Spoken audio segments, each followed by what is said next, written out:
अस्सलामुअलैकुम। उम्मीद करता हूँ सब लोग खैर खैरियत से होंगे। तो आज आप लोगों के लिए 2022 के फ़िज़िक्स के एमसीक्यूज़ लेकर आया हूँ। जैसे मैंने पिछली वीडियो में कहा था कि मैं आइंदा आप लोगों के लिए फ़िज़िक्स के और मैथ्स के एमसीक्यूज़ और वीडियोज़ भी लेकर आऊँगा। तो आज मैं फ़िज़िक्स 2022 एमसीक्यूज़ के साथ हाज़िर हुआ हूँ। एमसीक्यूज़ इसमें ज़रा नंबरिंग इधर उधर हुई है क्योंकि इसमें गलती हो सकती है, लेकिन बाकी स्टेटमेंट बिल्कुल सेम है जैसे पेपर में आया था। तो सबसे पहले एमसीक्यूज़ है कि Bohr theory of hydrogen atom was unable to explain which of the following properties in many electron atoms. Option है वो है नंबर सी यानी स्पेक्ट्रा। उसके जो थ्योरी ऑफ हाइड्रोजन एटम था उसमें वो इसको बता नहीं सका था कि इसमें से कौन सी प्रॉपर्टी जो है वो मतलब एम इलेक्ट्रॉन्स में होगी एटम्स में। एमसीक्यू नंबर सेकंड है in Kirchhoff's current law the number of electrons coming into a point per unit time is equal to the number of electrons going out of the point with the same rate. The total number of electrons at that point is. इसमें option C है correct है जो है 0। MCQ number 10 है a coil of N turns area A carrying current I in a magnetic field B maximum torque is. तो ये torque का एक आसान फार्मूला है। Option number C B I A या आई ए बी एन। तो ये आपके पास सही ऑप्शन है। एमसीक्यूज नंबर दूसरे एमसीक्यूज इसके बाद क्या है capacitance of parallel plate capacitor in the presence of dielectric is. तो इसका जो फार्मूला है वो है ए ई नॉट और उसके बाद डी, यानी ए हम लोग के पास है एरिया, ई नॉट हम लोग के पास है परमिटिविटी, डी हम लोग के पास है डिस्टेंस। तो ए ई नॉट। एमसीक्यू नंबर 11 का जो आंसर है वो है ए ई नॉट डिवाइड बाई डी। ए हम लोग के पास आपको मालूम है एरिया है, ई नॉट हम लोग के पास है परमिटिविटी हो गई रिलेटिव परमिटिविटी, और डिवाइड बाई डी डिस्टेंस हो गया प्लेट्स के बीच में। इसके बाद है एमसीक्यूज के a capacitor of capacitance 2.5 microfarad is connected in series with in resistance of 10 ohm. The time constant is. इसमें ऑप्शन सी सही है 25 माइक्रोसेकंड। आप लोग को लिख लेता हूँ कि जो टाइम कांस्टेंट होता है वो हम लोग के पास बराबर होता है आर क्रॉस सी। कर सकते हैं जो मैंने आप लोग को बता दिया कि आर मल्टीप्लाई बाई सी, तो 2.5 मल्टीप्लाई बाई 10 आप लोग के पास जवाब आ जाएगा 25 माइक्रो सेकेंड्स। ऑप्शन सी इसमें सही है। एमसीक्यू नंबर 18 है the escape velocity from the surface of the earth is approximately equal to. Option A 11.2 kilometre पर सेकेंड। इसका भी फार्मूला है escape velocity from the surface.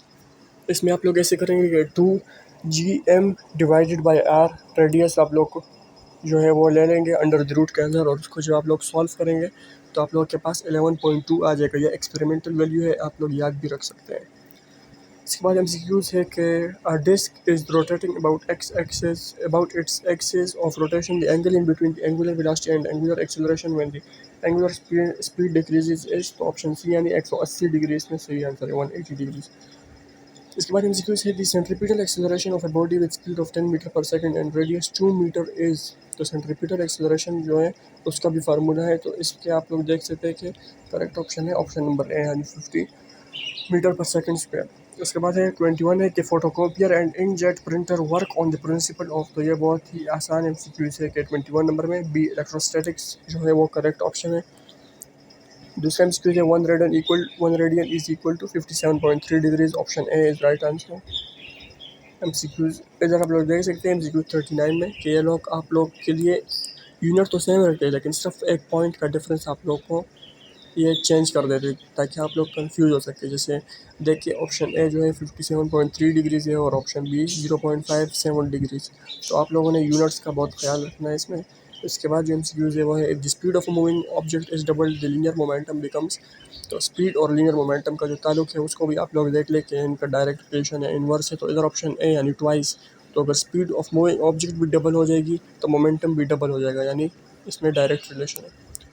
Option 41 MCQs 41 है apparent weight of freely falling body is. तो C option जो है वो 0 इसमें करेक्ट ऑप्शन है कि अपेरेंट वेट जो है फ्री फॉलिंग बॉडी का वो 0 होता है। इसमें मैंने आप लोगों के लिए ऑप्शंस भी करेक्ट ऑप्शंस भी डाल दिए ताकि आप लोग फिर करेक्ट ऑप्शंस के पीछे घूमे ना, बस आप लोग को डायरेक्ट इधर से मिल जाए।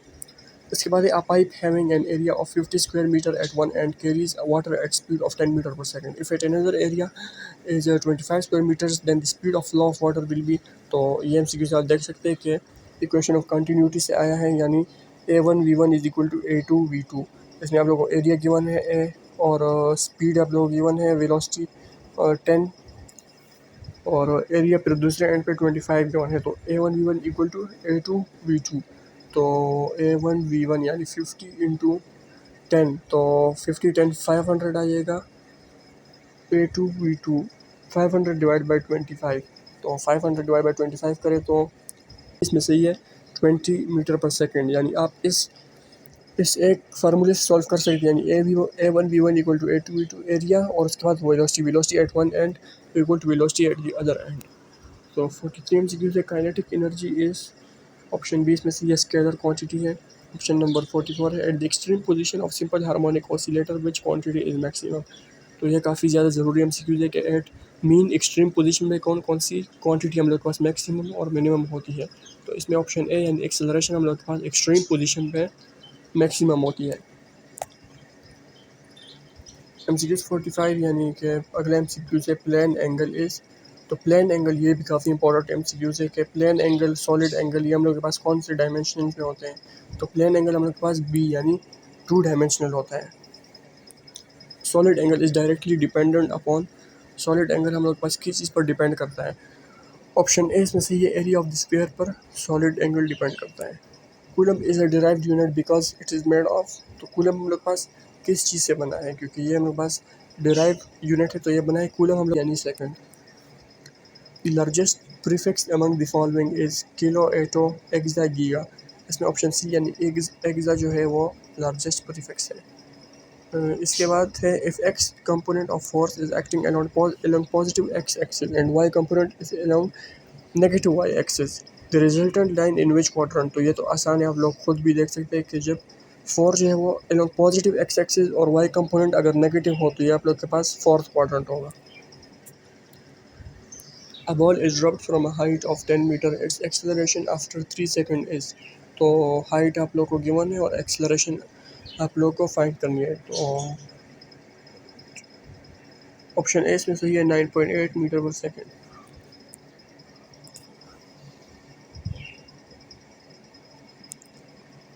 In perfect elastic collision, two bodies A and B collided together. Body A has kinetic energy of 980 joules and body B is 0 joules. The work done on body B due to body A is।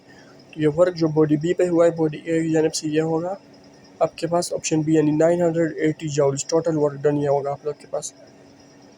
इसमें printing की mistake हुई है, वो ए और B दोनों सही एक जैसे है, तो कोई भी ऑप्शन इसमें हो सकता है। इसमें अगला MCQ है an electron fall through potential difference of 1 kilowatt, its kinetic energy is. तो option A 1 kilo electron 1 keV इसमें सही ऑप्शन है। A circular area of 2 square meter is held normal to magnetic field of 5 Tesla. The magnetic flux। तो Tesla में आप लोगों को बता दूं मैग्नेटिक फ्लक्स डेंसिटी का यूनिट होता है टेस्ला। तो ऑप्शन ए इसमें यानी 10 W 10 वेब इसमें सही, 10 वेबर इसमें सही ऑप्शन है, ऑप्शन ए। अगर MCQ है example of statically induced EMF is. तो ऑप्शन 54 में ऑप्शन सी यानी ट्रांसफार्मर स्टैटिकली इंड्यूस्ड EMF की एग्जांपल है। उसके बाद when the output and input powers are the same, the transformer is said to be। Input और output जब same हो तो यानी तो ऑप्शन ए यानी आइडियल ट्रांसफार्मर ये कहलाएगा। 56 MCQs in the concept of energy band theory the lower band is called. तो ये तो आसान है, वैलेंस जो है बैंड होता है नीचे जो प्रेजेंट होता है, कंडक्शन बैंड जो है वो ऊपर वाला होता है, वैलेंस बैंड नीचे होता है। The substances which are magnetized in a direction opposite to that of applied magnetic field are called diamagnetic. Option B is correct answer। 58 when 13.6 eV of energy is given to hydrogen atom at its ground state, then it option C ionizes। MCQ 72 है the diode converts AC into DC।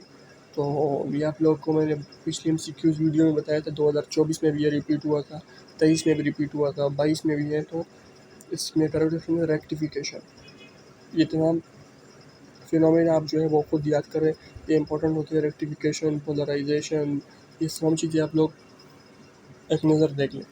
According to Huygens principle, every point on wavefront may be considered as option B secondary source of spherical problem। MCQ 74 है sensitive of galvanoscope for small current there is option A large deflection। In conversion of galvanometer into an ammeter it is option B shunt resistance connected in parallel। 76 MCQ से volt meter is always connected in dash. तो volt meter जो है आप लोग को पता है कि वोल्ट मीटर हमेशा हम पैरेलल में लगाते हैं in a circuit. A charged particle enters a uniform magnetic field perpendicularly. The path followed by it is option D circular। 78 है when an observer is moving at a relativistic speed of 0.6, the length of a meter rod in another frame is option B less than 1 meter। 79 MCQ sound waves cannot travel through vacuum, option D इसमें से है। The relation in between the angular frequency and frequency of simple pendulum may be regarded by an equation, तो option B 2 pi equal to omega divide by F. ये आप लोग के पास relation है in between angular frequency and frequency of simple pendulum। 89 MCQ say the capacitance of capacitor is C if dielectric value is 50 is placed in between the plates, the new capacitance will। तो इसमें आप लोग देख सकते हैं कि the capacitor is C, तो C option number A इसमें करेक्ट है। MCQ यदि time constant factor RC has dimension, तो टाइम कांस्टेंट जैसे मैंने आप लोग को बताया कि टाइम कांस्टेंट जिसको हम रख कहते हैं T, तो इसकी जब डायमेंशन फाइंड करेंगे तो इस तरह ब्रैकेट में बंद करेंगे। इसके बाद जब ब्रैकेट को हटाएंगे तो टाइम कांस्टेंट के लिए हम T ही इस्तेमाल करते हैं, तो इसका जो डायमेंशन होगा वो T ही होगा। जिससे मैं आप लोग के लिए अगले एग्जांपल लेता हूँ। जैसे इधर है कि फॉर एग्जांपल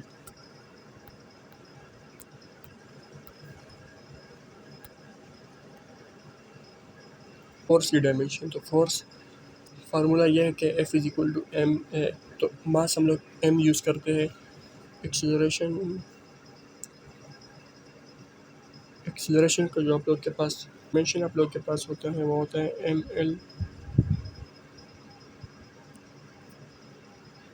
एक्सीलरेशन का डायमेंशन जो है तो पहले F is equal to M A, m हम लोग के पास होता है इस तरीके से ब्रैकेट में, एक्सीलरेशन हम लोग के पास होगा LT-2। तो LT-2 कैसे आया, ये आप लोग को एक्सीलरेशन के फार्मूले से फिर से डिराइव करना पड़ेगा। तो इसमें आप लिखेंगे MLT-2, तो ये आप लोग के पास जो है करेक्ट ऑप्शन आ जाएगा। और इससे पहले जो आप लोगों को मैंने वो एस्केप वेलोसिटी का बताया था वो बराबर था 2gm divide by r under the root. ये r radius of the earth होगा, ये g आप लोग के पास कांस्टेंट है, इसकी वैल्यू पुट कर दे, m जो है वो मास होगा, इसकी वैल्यू पुट कर दे और आप लोग के पास जवाब 11.2 किलोमीटर पर सेकंड आ जाएगा। तो दोस्तों आज के लिए इतना ये MCQ में आप लोग के लिए लाया था। तो उम्मीद करता हूँ ये MCQ आप लोग सीख गए होंगे और इनको आप लोग देखें, पेपर के लिहाज से इम्पोर्टेंट MCQs हैं और आप लोग इनको एक नज़र भी देख ले तो आप लोगों को काफ़ी कुछ अंदाज़ा हो जाएगा किस तरह MCQs आते हैं। तो आज के लिए इतना काफ़ी है, मिलते हैं अगली वीडियो में, तब तक के लिए मुझे इजाज़त दीजिए। और अगली वीडियो में मैं आप लोग के लिए कोशिश करूँगा कि मैथ्स का सीरीज़ स्टार्ट कर दूँ, क्योंकि फिजिक्स में मैंने 2022, 2023, 24 तीनों साल के अपलोड कर दिए, तभी मैं मैथ्स पर फोकस करूँगा। तब तक के लिए मुझे इजाज़त दीजिए। अल्लाह हाफ़िज़।